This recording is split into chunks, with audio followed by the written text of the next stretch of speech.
4 Tirania de Aço Capítulo 306 Briga de Gatos. Terceiro. Enquanto Berengar estava na guerra, um homem estava em Cufestein trabalhando excepcionalmente duro para cobrir a ausência do rei. Esse homem era o chanceler Otto von Graz.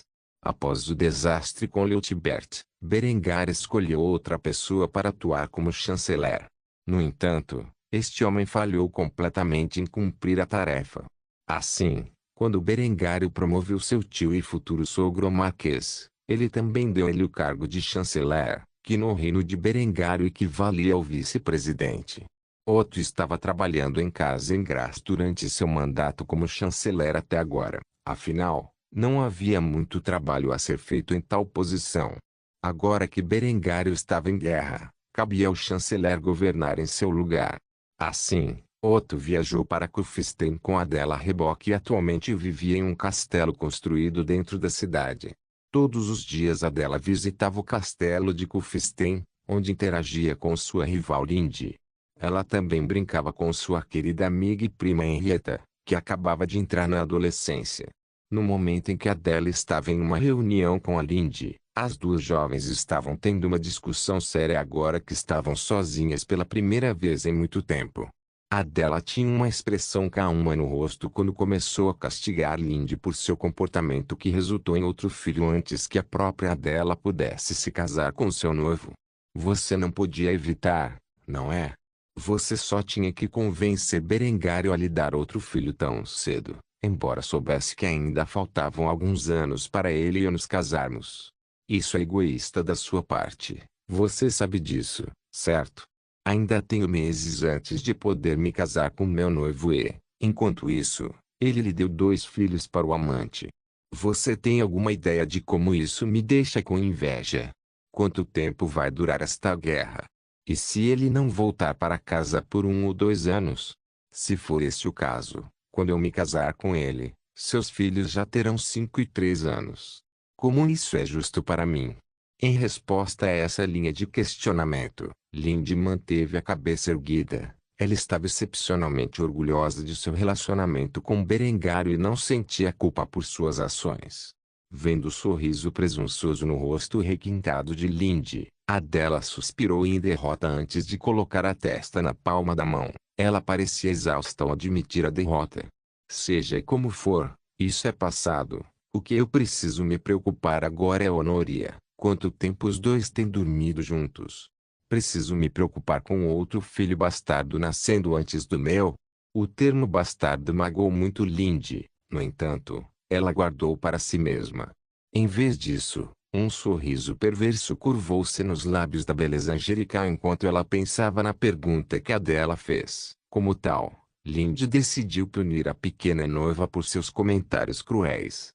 Isso não passou despercebido pela garota astuta, que confundiu a expressão presunçosa de Lindy com um sinal de que ela sabia de algo importante. Como tal, um olhar frio se espalhou pelos olhos azuis safira de Adela enquanto ela olhava para Lindy com uma expressão severa. O que você não está me dizendo? Lindy sabia quantas noites Berengar tinha passado com Honoria.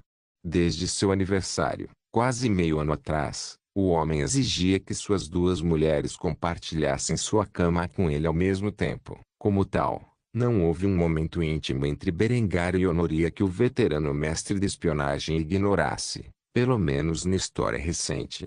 Com isso em mente, Lindy decidiu brincar com a noiva de Berengar, que ela considerava nada mais do que uma garotinha ingênua. Vendo a reação de Adela à libertinagem que Berengar se envolvia com seus 2 amantes todas as noites, no mínimo seria divertido para a jovem. Eu não me preocuparia com isso se fosse você. Berengário não fez nada que pudesse engravidar a garota. Essa resposta confundiu Adela, pois ela ainda era jovem e inocente e não sabia que 3 pessoas podiam dividir a cama, ou como alguém poderia fazer sexo sem risco de gravidez. Tudo o que ela sabia sobre procriação eram os pequenos detalhes que seus pais lhe haviam informado, que nada mais eram do que biologia básica. Como tal, a jovem noiva fez a pergunta em sua mente em um ataque de fúria. Como você pode saber disso? Ao ouvir isso, Lindy simplesmente sorriu antes de se aproximar da garota e sussurrar em seu ouvido os detalhes grotescos sobre como ela e Honoria serviriam a Berengário todas as noites. Em pouco tempo, o lindo rosto de Adela ficou vermelho de vergonha. Por mais que Lindy falasse, ela não conseguia se afastar de curiosidade. Depois que Lindy passou alguns minutos explicando sua habitual brincadeira noturna com seu mestre, ela se separou da garota com uma expressão satisfeita. A aparência embaraçada e chocada de Adela era muito fofa, e Lindy pretendia aproveitar cada segundo dela. Adela levou alguns momentos para encontrar as palavras para repreender Lindy. A princípio, ela gaguejou sobre si mesma antes de gradualmente formar as palavras para castigar a megera na frente dela. Y. Seu pervertido. Você está doente. Não há como Berengário fazer uma coisa dessas. Você tem que estar mentindo. No entanto, Lindy riu em resposta às reações inocentes de Adela. Para ela, essa era a melhor forma de vingança pelo que a garotinha havia dito sobre os filhos antes. Como tal, ela respondeu a Adela em tom amoroso. Tenho certeza de que depois de sua noite de núpcias, ele vai pressioná-la a se juntar à diversão. Mal posso esperar até ver o dia, irmãzinha. No momento em que Adela ouviu essas palavras, ela começou a fazer beicinho e a rejeitar a declaração de Lindy. Não havia como ela conceber a ideia de dormir com Berengar junto com suas duas amantes. Estava simplesmente fora de questão. Nunca farei tal coisa, mesmo que Berengário me peça. Isso é simplesmente errado, por tantas razões. Como você pode viver tão pecaminosamente? Você não tem medo de que Deus o castigue? Pensar que arrastaria Berengário para baixo em tal sujeira com você. Esse comentário só fez Lindy rir ainda mais. Esta declaração era muito engraçada para ela. Como tal, ela riu tanto que quase desmaiou. Após mais de 30 segundos de riso, a jovem finalmente começou a se acalmar e enxugou as lágrimas dos olhos. Adela, é claro, ficou furiosa com essa resposta e cerrou os dentes enquanto cerrava os punhos enquanto lutava para conter sua ira interior quando perguntou sobre a reação ultrajante de Lindy. O que é tão engraçado? Para isso, Lindy suspirou antes de informar Adela da realidade. Não fui eu quem sugeriu tal coisa. Para começar, Adela achou isso chocante. Se não fosse Lindy, só poderia ser Honoria. No entanto, Adela não culpou imediatamente a jovem princesa. Em vez disso, ela perguntou a identidade do pervertido que primeiro pensou em tal comportamento perverso. Então quem era? Lindy lutou para conter o riso ao antecipar a expressão de Adela ao ouvir a próxima informação. Bem, Berengar brincou sobre a ideia algumas vezes para mim, mas no final foi Honoria quem veio com o plano de dar a ele um presente de aniversário. Eu tinha minhas reservas no começo, mas foi uma experiência bastante agradável. Tenho certeza de que você se juntará a nós em breve. Afinal, posso dizer que você está curioso, não importa o quanto eu proteste. Depois de dizer isso, Lindy passou por Adela, batendo em seu ombro antes de sair da sala em silêncio.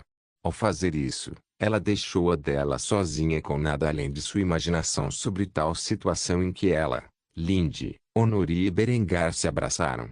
Quanto mais Adela pensava nisso, mais sua mente entorpecia, até que ela finalmente saiu de seu estupor. Naquele momento, a pequena noiva fez um voto solene para si mesma enquanto amaldiçoava Lindy em voz baixa. Eu nunca vou permitir que tal coisa aconteça, apenas observe, vadia. Depois de dizer isso, Adela também saiu da sala. No entanto, ao contrário de Lindy, que saiu com estilo, Adela teve um acesso de raiva. Ela não podia acreditar que Berengário tivesse caído em tal depravação. Como tal, ela assumiu como missão trazer Berengar de volta à luz. Se ela ensinaria o homem, se ela amaria o erro de seus caminhos ou cairia na depravação da qual ela se ressentia, ainda estava para ser visto. Tirania de Aço capítulo 307. Pilhagem excessiva. Depois de ter invadido com sucesso o navio mercante veneziano, Honoria e sua tripulação começaram a zarpar para Trieste. A Áustria não tinha muito litoral no momento, e Trieste formava o centro comercial central. Era também a cidade com o maior porto, pois abrigava o estaleiro mais importante da Áustria. A carga que a tripulação do Honorias Revenge conseguiu foi substancial. Eles não apenas conseguiram saquear a riqueza que os mercadores ganharam com seu comércio recente com os mercadores bizantinos, mas também se apossaram dos itens caros que estavam trazendo de volta para Veneza. Além disso, eles conseguiram resgatar vários prisioneiros de volta a Veneza. Se Veneza se recusasse a pagar pelo resgate, eles os venderiam a traficantes de escravos em Constantinopla para obter lucro. De qualquer maneira, havia dinheiro a ser ganho com os cativos. Nesse momento, Honoria saboreava a cerveja que Berengário lhe dera. Era a bebida padrão preparada a bordo do navio. No meio de seus aposentos de capitão, ela estava deitada em seu colchão de penas, coberto com lençóis de seda. Ela gostava imensamente da liberdade dos mares e não podia agradecer a Berengário o suficiente por realizar seus sonhos. A única coisa que ela lamentava era que seu amante estava em guerra enquanto ela voltava para suas fronteiras. Se não fosse por isso, ela poderia parar em Kufstein para se divertir um pouco com Berengário e Linde. No entanto, os pensamentos de Honoria não duraram muito quando ela ouviu uma batida em sua porta. Como tal, ela se levantou da cama e caminhou até a porta. Depois de abri-la, ela viu que Eufron estava parado na entrada com uma expressão animada no rosto. Antes que Honoria pudesse perguntar sobre isso, Eufron deixou escapar sua notícia. Capitão, avistamos uma embarcação genovesa. Parece ser uma nau. Quais são as suas ordens? Ouvir que um navio mercante tão grande estava por perto trouxe um sorriso ao rosto de Honoria quando ela imediatamente colocou sua cerveja em seu armário e agarrou seu disfarce, que continha suas pistolas e sua espada. Depois de pendurá-lo no ombro, Honoria pôs o chapéu de cavaleiro que Berengário lhe dera e sorriu antes de lhe dar as ordens. Vamos pilhar, é claro. Com isso, a empolgação de Eufron aumentou ainda mais quando ela pegou 2 granadas de seu cinto e as esfregou com antecipação. Mal posso esperar para usar esses bad boys. Ver uma expressão tão fofa no rosto da jovem adolescente enquanto ela falava sobre violência trouxe um sorriso ao rosto imaculado de Honoria. Como tal, ela agarrou a garota e enfiou no peito antes de exclamar: "Oh, meu doce Eufron, você é adorável demais." Eufron não negou o abraço e aninhou-se no peito de Honoria como uma gatinha fofa com um sorriso no rosto. Depois de alguns momentos, Honoria soltou a garota antes de arrastá-la até o convés do navio enquanto ela começava a gritar suas ordens para sua tripulação de moças salgadas. "Prepare-se para a batalha. Estamos tomando esta nau." Com isso dito, as garotas a bordo começaram a comemorar enquanto carregavam suas armas. Em pouco tempo, o saveiro de guerra que era um navio corsário de Honoria alcançou Genoan Carrack. Com isso em mente, Honoria imediatamente deu a ordem quando eles entraram com sucesso no campo de tiro. Fogo à vontade. No momento em que Honoria deu este comando, os canhões de 18 lb de comprimento abriram fogo contra a nau com seu tiro certeiro. Não pretendiam aleijar ou explodir este navio. Uma nau era uma embarcação poderosa capaz de viajar do Mediterrâneo ao Báltico e, como tal, valia uma fortuna. Se eles pudessem capturar o navio e consertá-lo, eles poderiam vendê-lo aos bizantinos ou granadinos por uma quantia substancial. Com isso em mente, os canhões dispararam suas sólidas balas de canhão contra a embarcação inimiga. Antes que os genoveses pudessem reagir, eles se viam sendo destruídos. Depois que a primeira rajada de 10 balas de canhão foi lançada no alvo, a tripulação de Honoria rapidamente começou a recarregar as armas antes de disparar os projéteis mais uma vez. A cada bala de canhão, um pouco mais da nau era arrancada, e os marinheiros genoveses eram forçados a esvaziar a água que subia dentro de seu navio. Este era um problema que o navio de Honoria não tinha devido à vedação estanque criada a partir do casco de aço galvanizado. A nau estava quase indefesa do fogo de canhão forçado contra ela pelo navio de Honoria. Afinal, carecia totalmente de armas ofensivas, além de algumas bestas utilizadas pelos marinheiros. Os cerca de 50 marinheiros a bordo do navio genovês dispararam suas bestas contra o inimigo, mas Honoria e suas meninas estavam bem protegidas pela cobertura fornecida pelo casco do navio. Como tal, As mulheres a bordo do Honorias Revenge dispararam suas espingardas repetidas contra os marinheiros inimigos. A taxa de tiro, o alcance efetivo e o dano que essas armas eram capazes eram muito superiores às bestas usadas pelos marinheiros genoveses. Em pouco tempo, metade dos marinheiros genoveses estava morta e eles começaram a hastear a bandeira branca. Concluída esta ação, desarmaram-se, e a tripulação de Honoria baixou as tábuas, onde rapidamente abordaram a embarcação. Depois de fazer isso, eles começaram a conter os marinheiros genoveses sobreviventes. A tripulação do nau ficou surpresa ao ver que os piratas que os atacaram eram todos mulheres. Como tal, o capitão do navio começou a latir para as moças que haviam atacado seu navio. "Qual de vocês vadias está no comando?" No momento em que ele disse isso, Honoria apareceu diante dele com um sorriso cruel no rosto. Ela chutou o homem no estômago em resposta à sua declaração antes de informá-la de seu estado. "Eu sou a capitã Valéria Zonara, corsária licenciada pelo Reino da Áustria para combater os inimigos de Sua Majestade o Rei Berengário. Você me mostrará algum respeito." O homem estava apenas começando a se recuperar da reação violenta quando cuspiu no chão antes de xingar ainda mais a mulher. "Fodidos austríacos! Eles agora têm mulheres fazendo trabalho sujo. Vocês, malditos bárbaros, deveriam aprender o seu lugar." Honoré olhou ferozmente para o capitão do navio genovês. Esses marinheiros não tinham respeito pelas mulheres ou pelo povo de Berengário e, como tal, precisavam aprender uma lição. Assim, uma ideia diabólica se formou na mente da princesa enquanto ela latia suas ordens. "Eufrum." Com isso, a garotinha imediatamente se levantou de seu lugar e saudou Honoria. "Sim, capitão."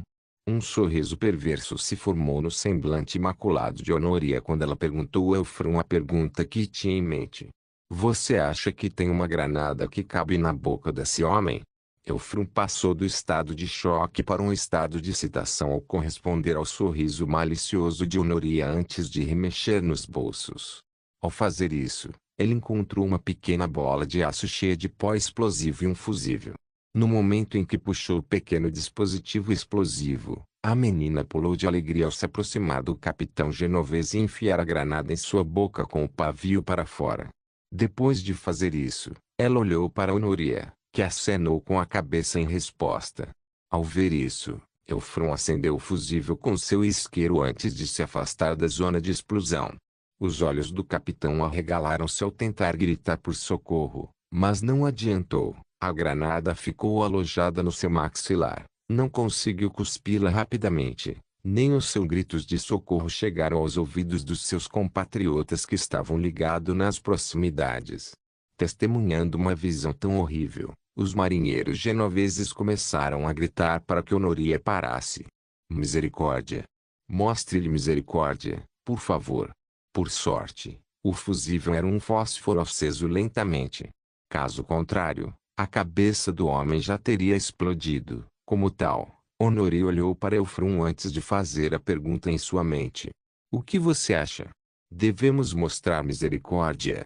Com isso, a garotinha começou a fazer beicinho. Ela queria ver a cabeça do homem explodir, puramente por razões científicas, é claro. No entanto, depois de pensar sobre isso, a garota achou que poderia ser um pouco cruel e arrancou a granada da boca do homem antes de jogá-la no mar. Depois de fazer isso, Eufrum percebeu que o homem havia literalmente mijado nas calças do medo e, como tal, a garota ficou enojada antes de voltar para o lado de Honoria. O capitão genovês levou alguns momentos para voltar a si antes de olhar para Honoria como se ela fosse o diabo. Enquanto ele olhava para a beleza estrangeira, um sorriso malicioso se espalhou por seu rosto antes que ela se inclinasse e sussurrasse para ele. "Chame-me de vadia de novo, e eu prometo a você que da próxima vez vou continuar com isso, você entendeu?" O capitão genovês teve arrepios na espinha enquanto acenava silenciosamente para a mulher demoníaca à sua frente. Depois disso, Honoria chamou sua tripulação. "Você sabe o que fazer. Coloque-os no brigue e saqueie o navio. O que não pudermos deixar no navio, afinal, estamos levando este bebê para o porto." Dito isso, as meninas rapidamente começaram a trabalhar. prendendo os presos e distribuindo os bens. Em pouco tempo, os dois navios foram navegados lado a lado pela tripulação de Honoria em sua jornada para Trieste. Os ganhos que obtiveram neste dia foram substanciais. Uma coisa era certa: Honoria e sua equipe estariam comendo bem esta noite. Tirania de Aço capítulo 308. O Sacro Império Romano responde. Dentro da cidade de Florença, os doges de Veneza e Gênova estavam ajoelhados diante do Sacro Imperador Romano. O imperador Balsamo Corsini ficou mais do que furioso após o ataque preventivo que Berengário desferiu em seus dois vassalos mais poderosos. A destruição da maioria das marinhas genovesa e veneziana foi um golpe maciço para o poder imperial, não apenas na guerra contra a Áustria, mas em todo o Mediterrâneo. Além disso, Berengário licenciou abertamente piratas, ou corsários, como ele se referia a eles, para atacar os poucos navios que restavam do império. Com isso em mente, o imperador havia chamado seus dois subordinados para a atual capital do império com a intenção de ver como essa crise que eles estavam sofrendo poderia ser salva. O veneziano doge foi o primeiro a falar o que pensava. 3/4 da minha marinha foram destruídos no ataque ao meu porto, junto com mais da metade da minha frota mercante. O ataque devastou o próprio cais. Como tal, Veneza não pode mais aceitar o comércio marítimo sem um porto. Como se isso não bastasse, nossos estaleiros foram aniquilados e nossas fábricas reduzidas a escombros. Por causa disso, não podemos construir novos navios por Deus sabe quanto tempo. O rosto do doge veneziano estava vermelho de raiva e seus punhos cerrados enquanto ele gritava essas palavras para o imperador. O ataque foi rápido e inesperado. Berengar havia enviado propositalmente o agente suíço sem cavalo para entregar a notícia da independência da Áustria ao imperador.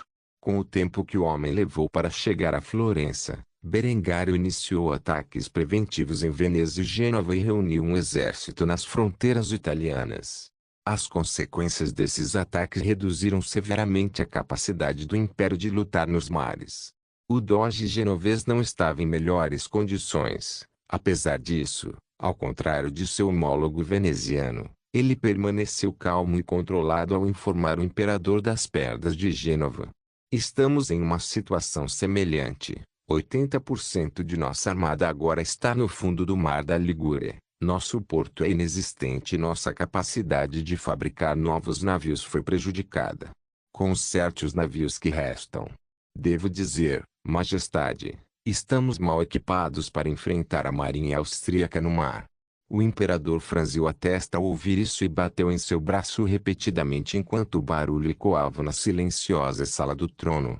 Ele não podia acreditar que tal ataque tivesse ocorrido. Não apenas isso, mas os austríacos agora estavam sitiando Verona enquanto ele falava com seus vassalos.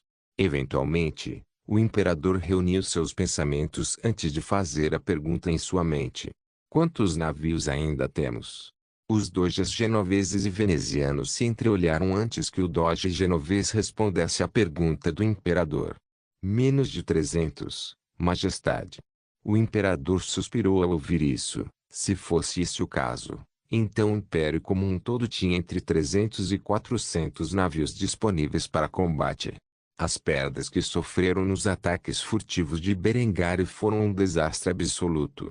Como tal, o imperador fez a seguinte pergunta em sua mente: quantos navios os austríacos têm à sua disposição?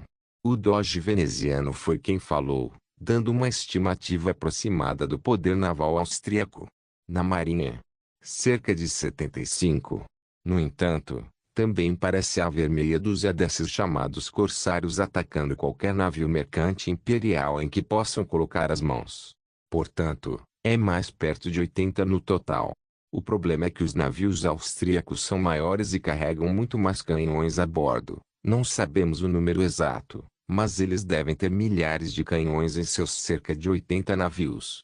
O imperador agarrou seu braço com força quando ouviu esse relatório. Ele cerrou os dentes enquanto lutava para conter sua fúria interior. Eventualmente, ele se acalmou antes de perguntar sobre informações sobre o poder de fogo que sua frota restante possuía. E por favor diga, quantos canhões temos a bordo de nossos navios? Os doges venezianos e genoveses se entreolharam com medo nos olhos. Os dois homens ficaram com medo de responder a pergunta. Por fim, o Generão Doge reuniu coragem para revelar a verdade sobre o assunto ao já agitado imperador. Menos de 1.500 no total. Os austríacos podem ter menos navios do que nós, mas seu poder de fogo e velocidade são muito superiores aos nossos. Envolvê-los em um conflito direto é suicídio. Esta não era a notícia que o imperador queria ouvir. No entanto, era real e ele foi forçado a lidar com isso. Como tal, o imperador suspirou pesadamente enquanto colocava o rosto na palma das mãos enquanto lutava para encontrar uma solução para a crise que enfrentavam. Quais são as chances de sermos capazes de atacar seus navios? Se pudermos retribuir o favor e prejudicar sua economia, certamente poderemos virar a maré da guerra. Em resposta a esta pergunta, o veneziano Doge estava longe de ser calmo sobre este assunto, pois ele imediatamente se opôs à viabilidade da ideia. Impossível. Os navios mercantes austríacos viajam a uma velocidade incrível. Eles são capazes de atingir quase 3 vezes a velocidade de nossos navios. Não existe um método viável que possamos usar para persegui-los com eficácia. Quando Balsamo ouviu isso, ele começou a ranger os dentes de descontentamento. Parecia que ele estava sem opções neste momento. No entanto, ele se recusou terminantemente a abandonar o aspecto naval da guerra com os austríacos e, como tal, começou a pedir sugestões aos dois especialistas navais presentes. Diga-me então, como você sugere que utilizemos de forma mais eficaz nosso poder naval restante? Dito isso, o Doge genovês apresentou imediatamente o que acreditava ser o uso mais eficiente de seus navios. Devemos usar nossos navios de guerra restantes como escoltas para nossos navios mercantes. Com um número tão grande de navios de guerra protegendo nossa frota mercante, os piratas austríacos terão que pensar 2 vezes antes de atacá-los. Tendo ouvido isso, o veneziano Doge assentiu enquanto expressava apoio ao plano proposto. Se não pudermos proteger nossos mercadores, nossa economia desmoronará e não seremos capazes de sustentar o esforço de guerra contra a Áustria. Apoio o plano de ação de meu homólogo genovês. Foi possivelmente a primeira vez que esses dois homens concordaram em algo e, como tal, o imperador ficou bastante surpreso. Assim, ele suspirou pesadamente antes de tomar uma decisão. Faremos o que você sugere então. Gostaria de ver como esses corsários são ousados quando uma escolta naval protege nossa frota mercante. Depois que isso foi dito, os dois doges acenaram com a cabeça em firme resolução. Eles transmitiriam imediatamente as ordens aos navios de guerra restantes para proteger os comboios mercantes a todo custo. Assim, o imperador dispensou seus 2 vassalos para que fizessem os devidos preparativos. Quanto ao imperador, suspirou pesadamente ao pensar nos inúmeros problemas com a guerra pela independência austríaca. Enquanto ele estava amuado em seus pensamentos, um general entrou na briga e entregou ao imperador um relatório do campo de batalha na Confederação Suíça. No momento em que o imperador terminou de ler o relatório, ele o rasgou em um ataque de raiva enquanto castigava pesadamente seu general. O condado de Chur se rendeu sem lutar.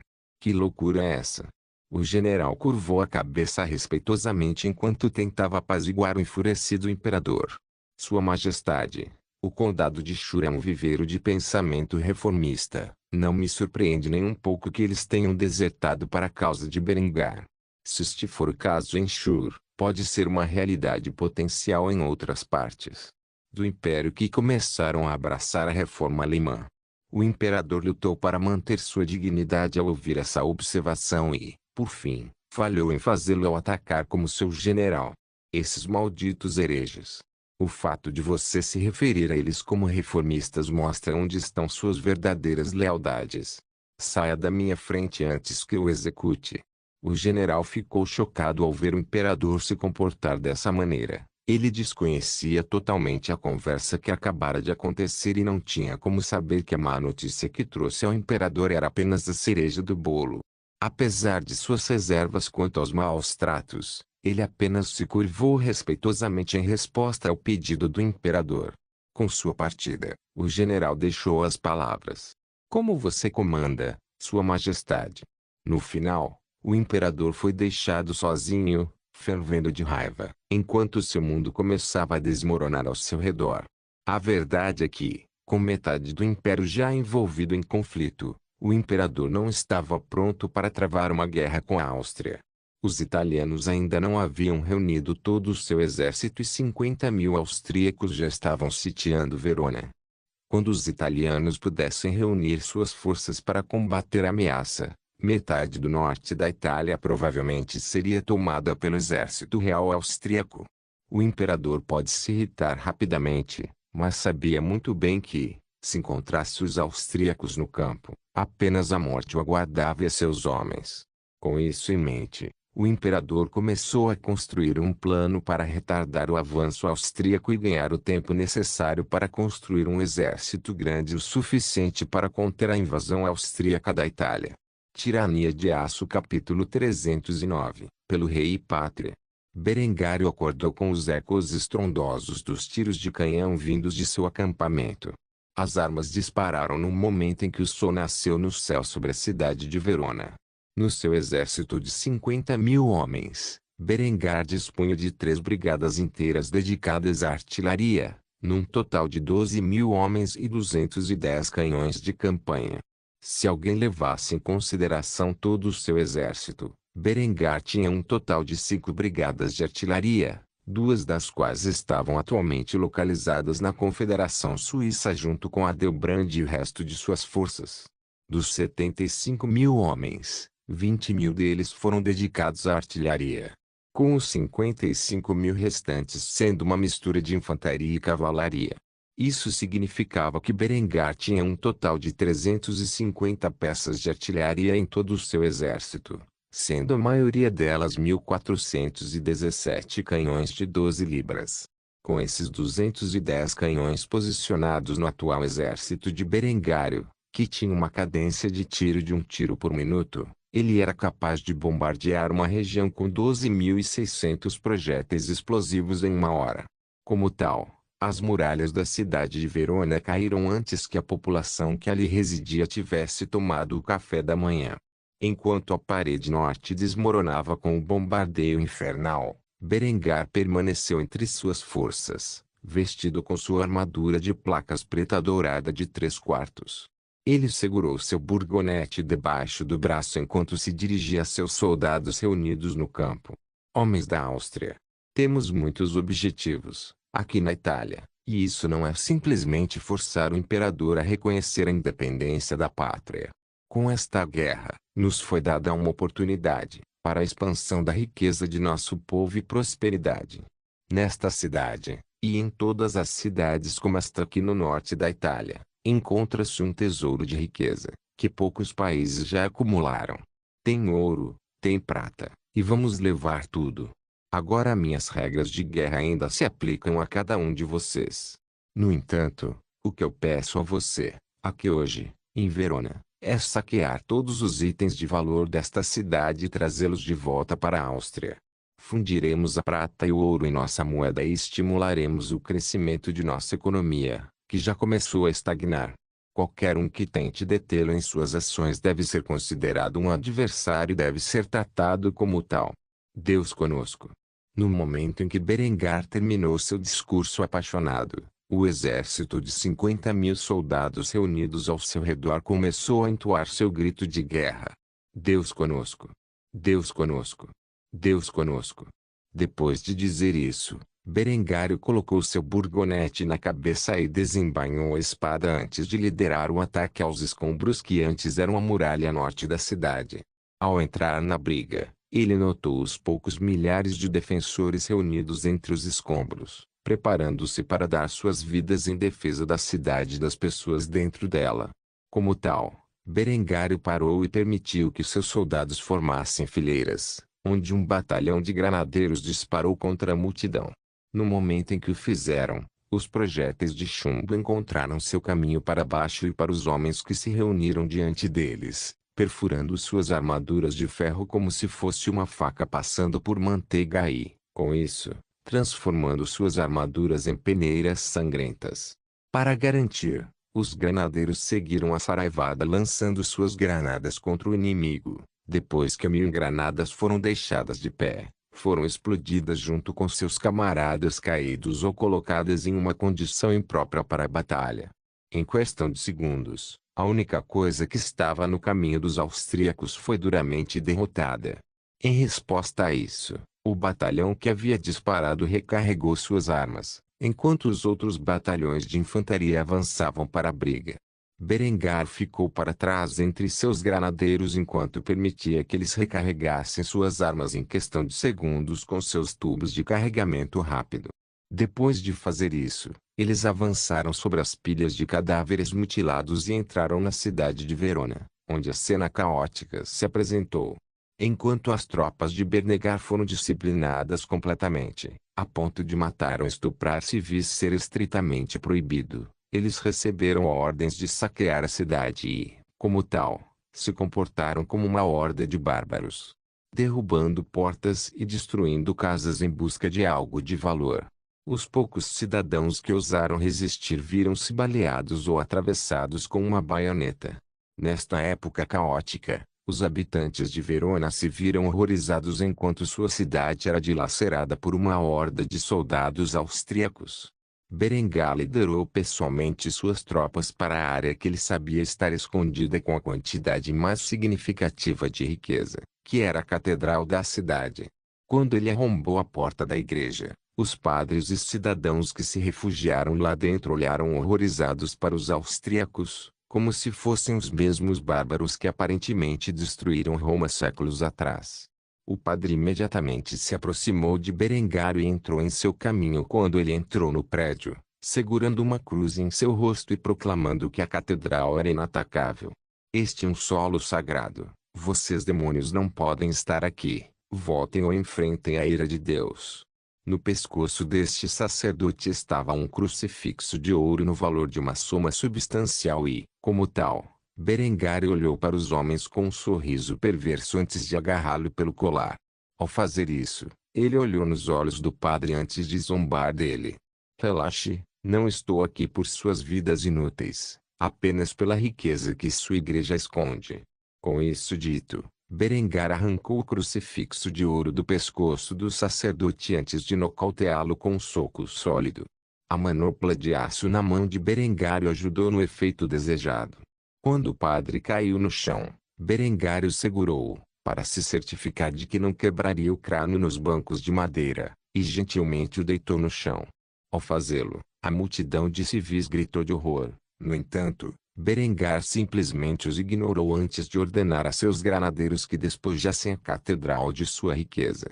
Pegue tudo de valor e deixe as pessoas em paz, a menos que façam um atentado contra sua vida, não os machuque.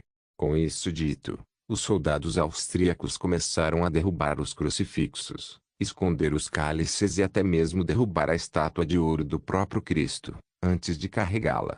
Depois que tudo de valor da igreja foi apreendido, Berengar e suas tropas deixaram a catedral em estado despojado, com os civis lá dentro chorando como crianças. Um exército de 50.000 homens não demorou muito para saquear tudo de valor na cidade de Verona, e eles viraram a cidade de cabeça para baixo no processo. Depois de adquirir cada pequena peça de ouro e prata e transferi-la para uma pilha gigante fora da cidade, Berengar ficou diante de suas tropas e contemplou a riqueza que Verona havia escondido. Um sorriso avarento se espalhou no rosto do jovem monarca enquanto ele testemunhava os despojos da guerra. No entanto, não bastava, o verdadeiro prêmio estava na cidade de Florença, pois ali residia uma família de banqueiros excepcionalmente rica, que tinha a fortuna de rivalizar até mesmo com Berengário. Essa família ainda não era nobre, mas possuía riqueza suficiente para financiar os inimigos de Berengário, que eram a totalidade da Igreja Católica. O verdadeiro objetivo de Berengar nesta guerra não era algo tão simples quanto a independência, era retirar cada pedacinho de ouro e prata que os Medici haviam escondido e paralisar a capacidade do Vaticano de financiar uma cruzada contra ele. A independência austríaca e o estabelecimento de um reino do norte da Itália separado como protetorado sob sua suzerania foram secundários em relação à aquisição da vasta fortuna dos Médici. No entanto, esses eram planos para um futuro próximo. Por enquanto, Berengário tinha outros pensamentos em mente. Como tal, ele fez mais um discurso apaixonado para suas tropas enquanto elas contemplavam a riqueza que haviam adquirido de Veneza com ganância. Qualquer homem entre vocês que, em um momento de fraqueza, guardou alguns despojos ganhos nesta batalha, dê um passo à frente e adicione-o à pilha, e eu lhe darei impunidade. Conheço o coração dos homens, também tenho o instinto de acumular esta pilha de ouro em algum canto da Áustria, nunca permitindo que ela visse a luz do dia. No entanto, sou forte o suficiente em minha convicção de utilizar cada partícula de riqueza que ganhamos aqui neste dia em nossa futura campanha na Itália para um único propósito: a cunhagem de moeda. Não vou mentir para você, nosso reino enfrenta uma estagnação econômica. Não há ouro e prata suficientes para todos, para encher os bolsos dos austríacos que trabalham todos os dias por um futuro melhor. Esta riqueza não se destina à minha fortuna pessoal, mas à prosperidade de todos os austríacos. Então, aqueles entre vocês que esconderam alguns dos ganhos que encontraram nesta cidade, imploro mais uma vez que deem um passo à frente e acrescentem à pilha, se não por vocês mesmos, pelo bem do reino. Houve silêncio por algum tempo até que um homem em particular se adiantou. Este homem era o capitão Arwald, era um homem respeitado pelos soldados sob seu comando. Como disse Berengário em um momento de fraqueza, ele havia escondido uma pequena bolsa cheia de moedas de ouro dentro dos recipientes de seu cinto. Depois que o homem esvaziou a bolsa de moedas na vasta pilha, não demorou muito para que mais homens o seguissem e esvaziassem sua riqueza escondida na pilha. Antes que mais da metade do exército tivesse feito isso até que não faltasse uma única peça de dinheiro. O tesouro permaneceu nas mãos de seus soldados. Ao ver isso, Berengário acenou com a cabeça e sorriu para seus homens, fazendo-lhes um voto solene.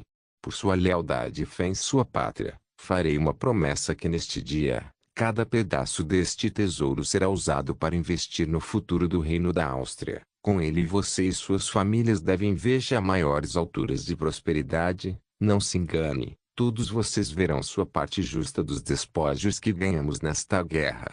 Depois de dizer isso, Arnald saudou Berengário e expressou seu canto pelo rei e pela pátria. Depois de dizer isso, todo o exército repetiu essas palavras em uníssono. Depois que esse discurso terminou, Berengário registrou cada pedaço do tesouro reunido na pilha e, em seguida, enviou um comboio de 5.000 homens para garantir seu retorno seguro ao Tesouro Real da Áustria. Berengário permaneceria fiel ao seu voto e usaria o vasto estoque de ouro e prata, fundindo na moeda pura que ele havia estabelecido. Ao fazer isso, ele foi capaz de interromper temporariamente os problemas de estagnação que sua economia enfrentava e trazer maior prosperidade para toda a Áustria. Tirania de Aço capítulo 310. Venda de mercadorias roubadas. Depois que Honoria e sua tripulação atacaram e saquearam 2 navios imperiais, eles imediatamente seguiram para o porto de Trieste. Trieste rapidamente se tornou um centro comercial significativo na Áustria, pois era o maior porto do reino. Após vários dias de navegação, Honoria e sua tripulação finalmente chegaram à cidade, onde pretendiam vender os bens que haviam capturado por um preço justo. Como tal, Honoria, com Melissa e Eufron ao seu lado, saiu do navio e começou a procurar no mercado um comprador adequado. O resto de sua tripulação estava esperando a bordo das embarcações, guardando os prisioneiros e esperando por seu pagamento para que pudessem entrar em um pouco de RR.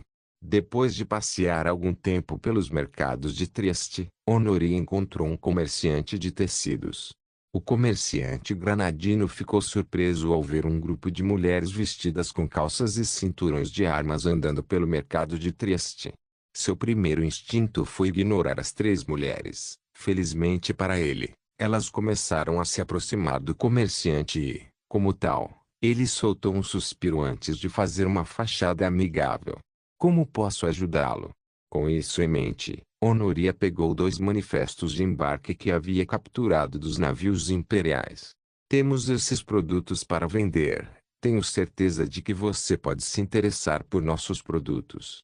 O mercador examinou os itens listados nos manifestos. Inicialmente, ele tinha uma expressão monótona. No entanto, quando olhou através de seu conteúdo, seus olhos escuros rapidamente brilharam com avareza. As mercadorias neste manifesto eram da mais alta qualidade de seda bizantina e algodão indiano. Não era fácil para um comerciante de Granada como ele obter tais itens e, como tal, ele estava muito interessado em trazer os materiais de volta ao Emirado para vender com lucro. Claro, seda e algodão não eram as únicas coisas que atraíam seu interesse. O corante púrpura era o mais atraente de todos os bens que as mulheres tinham a oferecer. Depois de pensar por alguns instantes, o mercador começou a indagar sobre a origem de materiais tão finos. Onde você conseguiu itens tão requintados? Se esses bens fossem roubados, isso poderia causar alguma dificuldade para o homem e, a julgar pelo traje com que essas mulheres estavam vestidas, provavelmente não eram mercadores. No entanto, para a surpresa do homem, Honoria tirou uma carta e entregou ao homem. Este pedaço de pergaminho era a carta de marca e represália que Berengário havia assinado, permitindo que Honoria se envolvesse em pirataria contra os inimigos do reino da Áustria.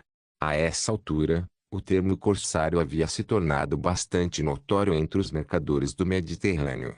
A introdução do corsário por Berengar foi uma ação fortemente criticada por vários estados que tinham costas na região.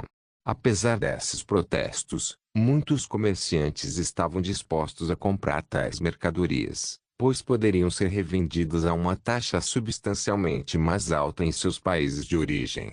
Como tal, o mercador estava longe de relutar em comprar as mercadorias. Na verdade, foi a seu favor que essas mulheres o encontraram para cercar seus ganhos ilícitos. Depois de pensar por algum tempo, o homem levantou 2 dedos para dizer o preço das mercadorias. Pagarei 10.000 thalers austríacos pelo algodão e pela seda. Quanto ao roxo, estou muito interessado nele, mas o custo é negociável. Ao ouvir a oferta do mercador, Honoria discutiu os custos com seus tripulantes. Acho um bom negócio. É uma quantia substancial e está um pouco abaixo do valor de mercado. Afinal, o comerciante tem que revender a mercadoria para ter lucro.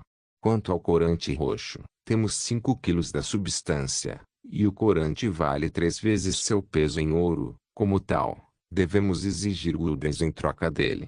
Melissa acenou com a cabeça em concordância. O gulden era usado para grandes transações como esta, e eles duvidavam muito que o mercador tivesse 107.143 thalers austríacos por aí. Como tal, ela rapidamente concordou com a proposta de Honoria. Eu concordo, o gulden é melhor para negociar. A quantidade de corante que temos vale cerca de 1.530 guldens austríacos. Isso é uma fortuna. Devemos pedir 1.500, para que ele ainda possa ter um lucro decente. Eufrum foi deixado de fora da conversa. Como tal, Honoria e Melissa concordaram em fazer sua oferta ao comerciante granadino. Honoria assumiu uma fachada confiante ao fazê-lo. Minha oferta é de 1.500 guldens. Se você não gostar, tenho certeza que outros comerciantes matariam pela oportunidade de comprar tal estoque de corante roxo pelo preço que ofereci. O mercador conhecia o valor de mercado de uma substância tão preciosa, e poderia ser vendida por um preço ainda maior em Granada do que aqui na Áustria. Afinal, as relações entre Granada e Bizâncio eram no mínimo complicadas, já que o comércio entre as duas nações havia sofrido muito ao longo dos anos. Muito bem, se você transferir os materiais para o meu navio, eu os encontrarei lá com a quantia prometida. É um prazer fazer negócios com vocês, meninas. Dito isto, o homem deu-lhes a informação do local do encontro, e Honoria e os outros regressaram à sua nave, onde começaram a juntar os recursos para o comércio. Apenas com a venda de tecidos e corantes, eles obtiveram um lucro substancial. Se depositados no Banco Nacional da Áustria, eles poderiam retirar a quantia de valor dos guldens austríacos em seu taler equivalente, cerca de 490 thalers austríacos por gulden austríaco. Em pouco tempo, os membros da tripulação de Honoria entregaram as mercadorias em troca de vários baús cheios de talheres de guldens austríacos. Depois de calcular cuidadosamente a mercadoria e verificar se havia alguma falsificação, Honoria aceitou a transação. Depois de retornar ao saveiro de guerra conhecido como Vingança de Honoria, a tripulação se reuniu em torno dos vários baús cheios de grandes moedas de prata e ouro. Eles não podiam acreditar em seus olhos, enquanto contemplavam a pilha de riquezas. A riqueza diante deles foi suficiente para comprar uma mansão para vários membros da tripulação e se aposentar pacificamente. No entanto, a ganância era um instinto humano natural. Depois de ver quanta fortuna eles ganharam sem sofrer baixas, nenhuma única mulher entre a tripulação de Honoria desejou se aposentar após apenas 2 batalhas. Prata e ouro tinham um efeito antinatural na mente humana. Homens e mulheres estariam dispostos a esfaquear seus irmãos pelas costas para obter mais da substância. No entanto, em vez de se virarem umas contra as outras, essas mulheres desejavam atacar os mercadores do Sacro Império Romano. Refletindo sobre seu próprio desejo interno de fazê-lo, Honoria decidiu fazer um discurso para sua tripulação. Estaremos distribuindo a riqueza que ganhamos para cada membro da tripulação em partes iguais. Somos todos uma família a bordo do Honorias Revenge e, portanto, dividiremos nossa fortuna igualmente. Você pode fazer o que quiser quando se trata de sua riqueza. No entanto, depositarei minha parte no Banco Nacional da Áustria em uma conta em meu nome e aconselho você a fazer o mesmo. É muito mais seguro sob a proteção da coroa austríaca do que escondido em algum canto distante do mundo. Depois de dizer isso, nenhuma mulher entre os membros da tripulação reunidos poderia discordar das palavras de Honoria. Eles eram corsários licenciados pela coroa austríaca e recebiam proteção legal a esse respeito. Eles não eram meros piratas, assim, eles não precisavam se preocupar com a apreensão de seus bens pelo governo.